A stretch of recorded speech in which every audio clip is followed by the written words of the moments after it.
Adapter un célèbre jeu vidéo à la réalité, c'est ce que viennent d'inventer de jeunes Montois en créant un karting pas comme les autres. Voyez le reportage de Jimmy Méo et Patrick Lejustin.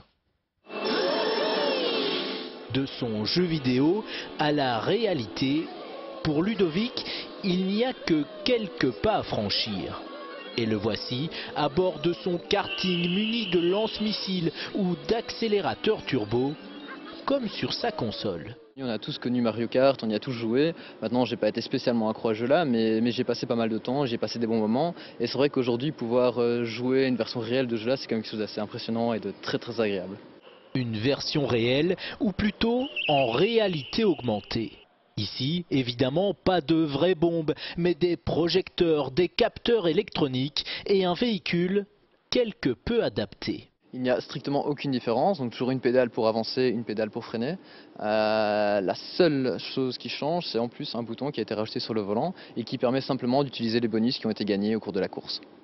En plus de ça, on est venu rajouter à l'avant du karting un tableau de bord, une tablette, qui permet de renseigner le joueur en fait, sur un ensemble d'éléments.